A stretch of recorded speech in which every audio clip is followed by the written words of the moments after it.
Kia ora, good evening. Welcome to Central News for Tuesday, the 1st of July. I'm Hilary Entwistle.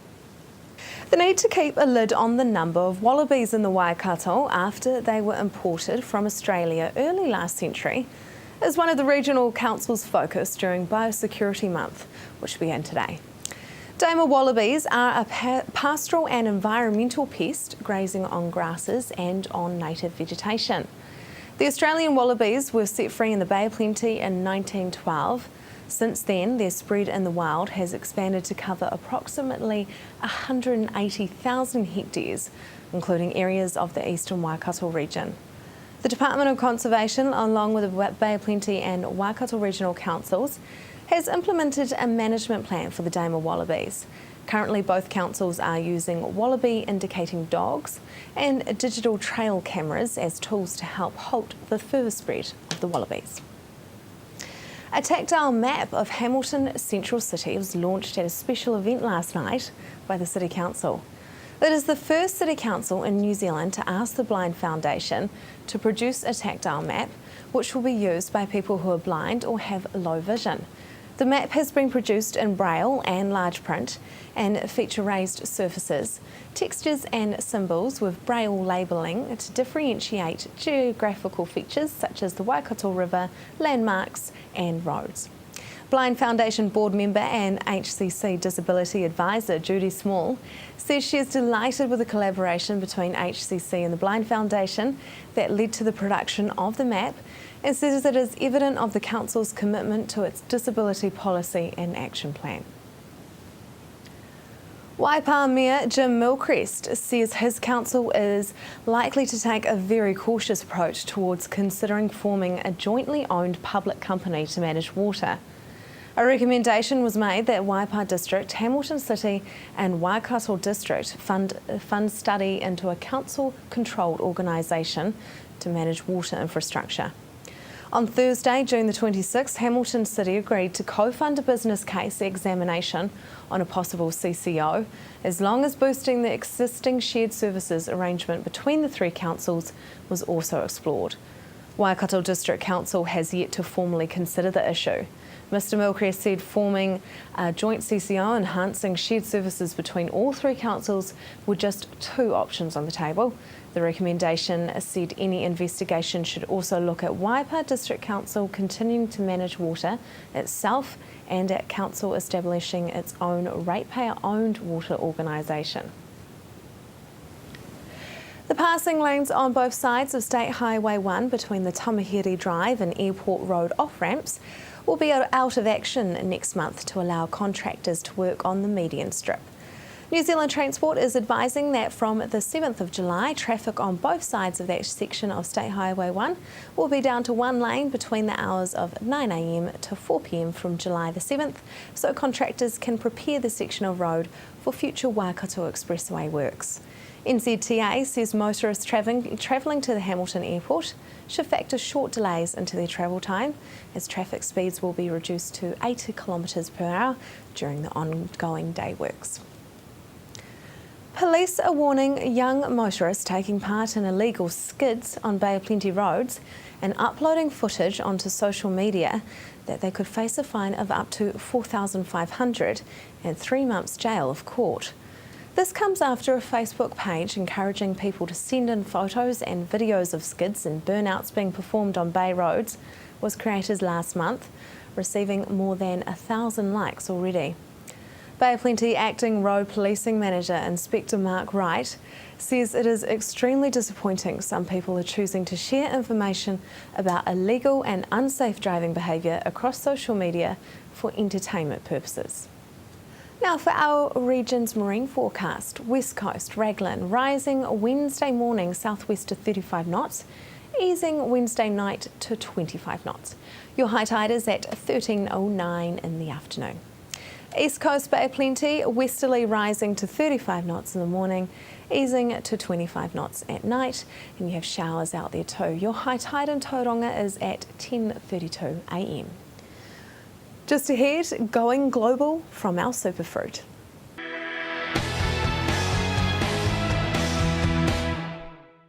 Welcome to Central News on TV Central. The avocado industry and the Ministry of Primary Industries have partnered to introduce Go Global. So our New Zealand Avocados Go Global is our very recently signed primary growth partnership that we have negotiated with the government to invest over a 5-year period in our industry to achieve some ambitious goals but attainable goals based on a business case that we've developed as an industry. Now, this particular partnership with the government, primary industries, etc., is obviously pretty important. It's obviously aimed at improving sales and productivity. So how much will it improve things? We're taking this from the 12-13 season, not the season we've just had, but we're looking to triple productivity so that growers are looking from an average of 4 tonnes a hectare up to 12 tonnes a hectare. And from a export or from a value purpose, we're looking to quadruple value to 280 million by 2023. Now, the program has a strong focus on information sharing, so how do you hope to encourage that within the industry? Well, I think one of the things we achieved in the year we've just had, which has been very successful, we shared a lot of information. So it's everything we do when we're putting fruit into the New Zealand market, we look at what fruit's coming. We need to always match supply and demand. So in the New Zealand market and the Australian market and the Asian markets, it's really talking, sharing information, what crops out there, when should it be harvested, what are the consumers thinking, what are the retailers thinking, when should we be putting the fruit in, making sure our advertising and promotional campaign ties up with that to really match that supply and demand. That's where we drive value. Now, recently avocado has been categorised, if I can use that word, has been categorised as a superfood. So will this research and that category be included in Go Global? Absolutely it is. We are promoting an avocado from New Zealand as having amazing attributes itself. The superfruit comes from it's the only fruit that's got fat, protein and carbohydrates in it, and about 23 vitamins and minerals. So it's amazing fruit. You can have it as the first food for babies, and also right through. You can have it at every meal as a snack. So it's got these amazing health attributes, and it's delicious. Okay, how aware are New Zealanders of the qualities and exactly what avocado is in the marketplace? I think you're right. We're probably not aware enough. We're just putting a campaign together, which is the first activity out of Go Global, where we are looking at the unique properties of avocados, and particularly avocados from New Zealand, and we'll be marketing that in New Zealand as well as our export markets. Now, some years ago, of course, avocado was in some ways a bit of an elitist food, but now it's for everybody every day, isn't it? Yes, we absolutely think avocados are amazing anytime, and that's our tagline for the current season. You can find out more about the Go Global initiative by visiting newzealandavocado.co.nz. There is a growing awareness of how a house should perform when it comes to heat efficiency. More and more people are having their houses assessed, but how do we know the information we're getting is the right information? Well, now there is a qualification. So there's a 2-part to the training. So level 1 is a prerequisite 1-day course, and that gives people general but relatively very detailed understanding of home energy use. And then we have level 2, which is a 2.5-day very intensive course, which is looking at all aspects of resource in and out of the home and looks at the house as a complete system. It's all based on science and best practice and independent advice. So people who do want to become a certified home performance advisor need to go through level 1 and level 2 and pass. There is a test for level 1, there's also a test and 2 assignments for level 2. Plus, people who go through level 2 and pass those tests and assignments then have to sign a code of conduct, which is ensuring the way that they will actually approach giving advice. And then there's also a requirement of ongoing professional development for the 3 years that the certification exists. How many housing performance advisors are there now, and will there be any in Tauranga? Yes, we have 23 home performance advisors across the country who are all certified, and we have another 5 going through the process at the moment, and we're looking to be running 2 courses a year, so this is the completion of our first course.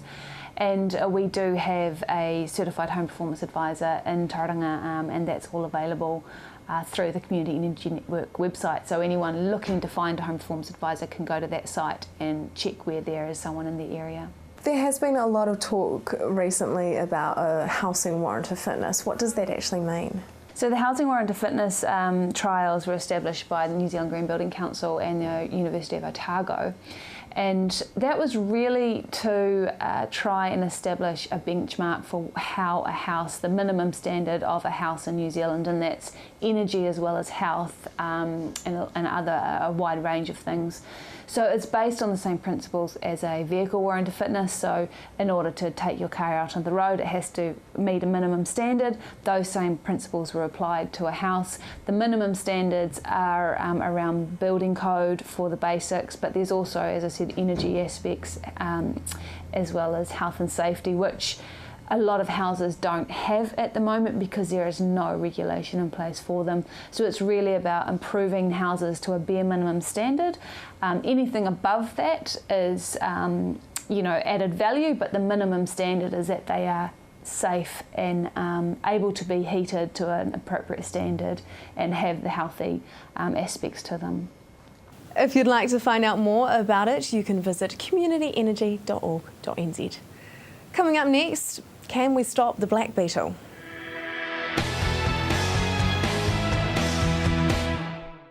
Welcome back to Central News. For the New Zealand agricultural industry to successfully maintain profitability, our pastures need to be as clean and green as they can be. Ag Research are doing their best to stay one step ahead of bugs, beetles and moths that can eradicate pasture and cost money. Anne-Marie spoke with scientist Colin Ferguson at the field days to find out what some of the major pests are in the Waikato. Colin, what are some of the major pests in the Waikato that we need to be aware of? Look, there are a number of pests. So we've got things like soldier fly, grass scrub, etc. But by far and away the most serious one is black beetle. That would be the single insect which is causing most trouble up here this year and certainly for the last couple of years. What does the black beetle do? Well, basically it takes your grasses out of pasture, reduces your production, reduces the profitability on farm. So in effect you're grazing animals that have got no money in it for the farmers, so we want to get rid of them or at least manage them in some way. Is it an eradication program or more of a management? It's a bit of both, really. These insects are very, very hard to eradicate. In fact, once they're established, we're never going to eradicate them. So we really do get into a management situation where we're trying to reduce numbers to as low a level as possible, something that the farmers can live and farm with. Now, what are some other pests that we need to be aware of, perhaps that are emerging?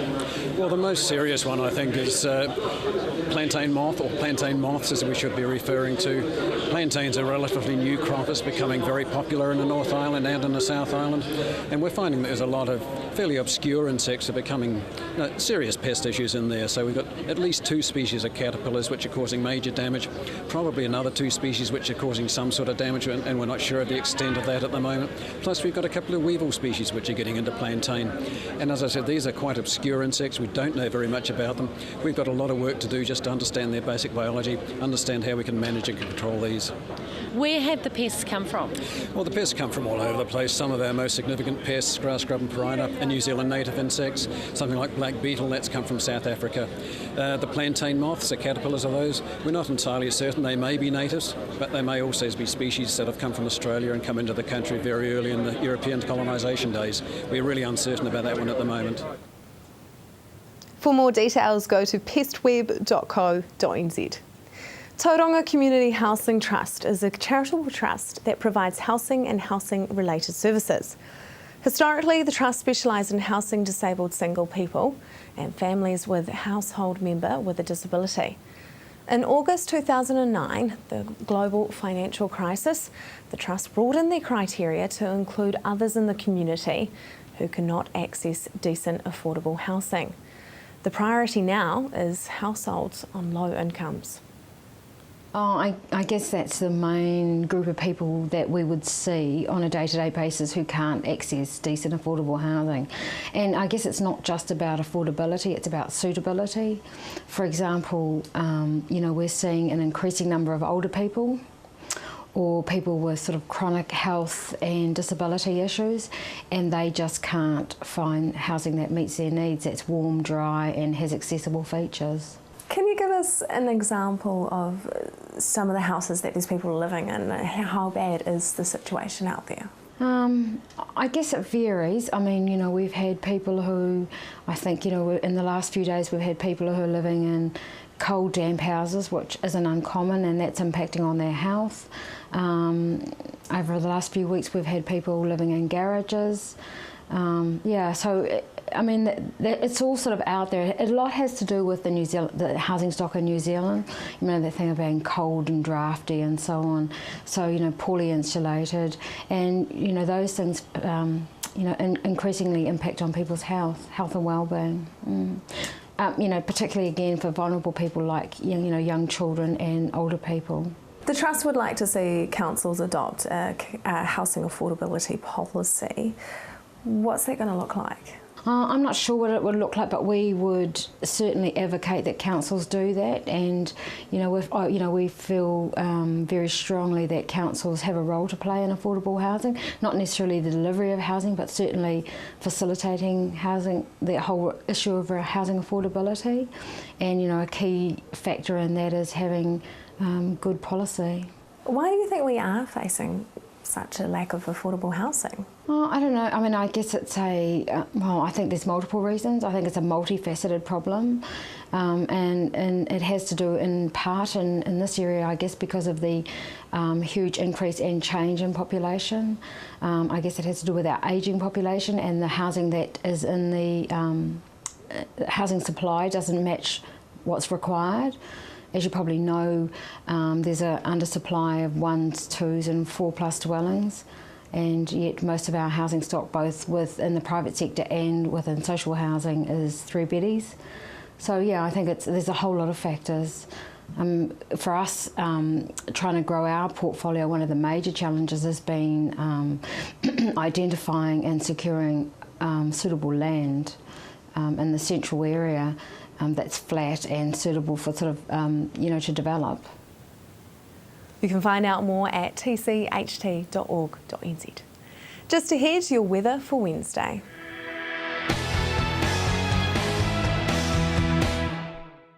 Welcome back. Hamilton City Hawks Athletics Club member and Sir Edmund Hillary scholar Christy Bally is one of 4 Waikato University students off to Nepal at the end of the year. She caught up with Amanda to fill her in on this once-in-a-lifetime trip.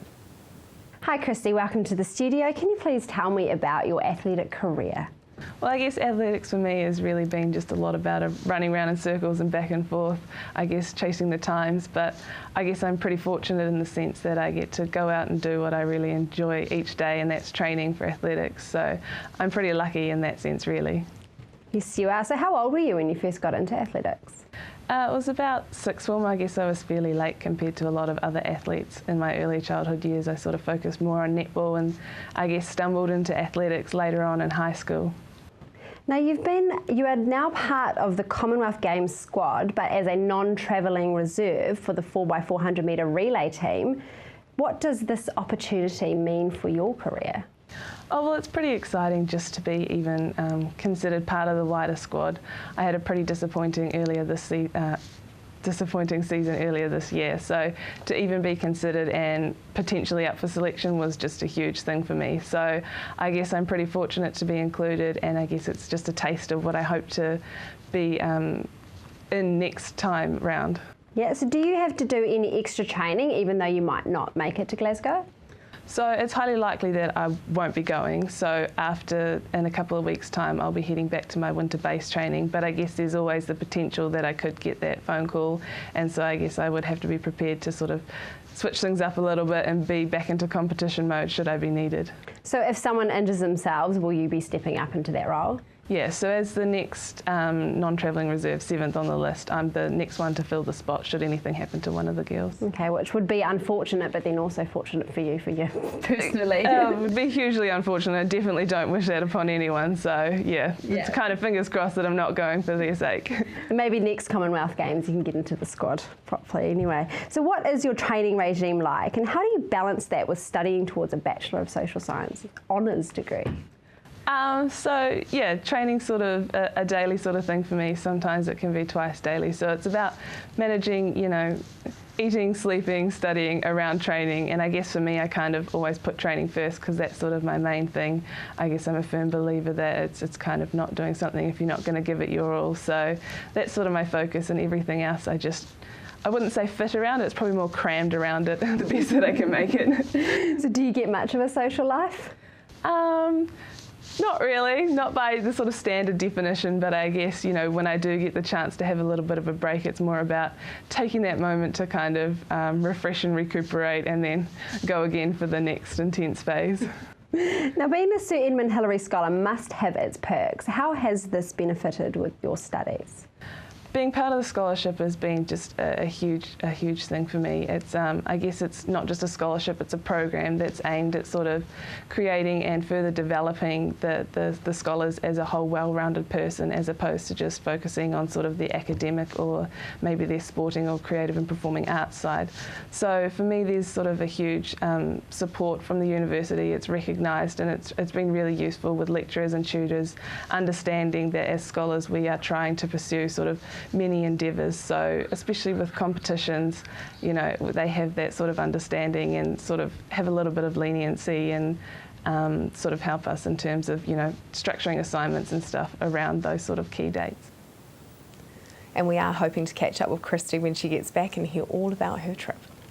Now for the weather for Wednesday, Hamilton showery with hail and fresh cold westerlies. Your expected high is 11 and an overnight low of 3. The rest of the Waikato is looking like the same, with the occasional hail too for you guys, and showers and that fresh cold westerly. Paeroa, your expected high is 13 and an overnight low of 4. Matamata 11 and 4. Te Awamutu 11 and 3. And Tokoroa 9 and an overnight low of a very chilly 1. Bay Plenty, Tauranga showery and strong westerlies. Your expected high is 12 and an overnight low of 4. Te Puke the same for you with 11 and 5 your expected temperatures. That is Central News for today. Let us know if something interesting is happening in your community or you think there is an issue that needs to be addressed. You can get in contact with us by email news@tvcentral.co.nz or like us on our Facebook page. Join the team again tomorrow night for more stories from the Bay of Plenty and the Waikato. I'm Hilary Entwistle. I hope you have a lovely evening.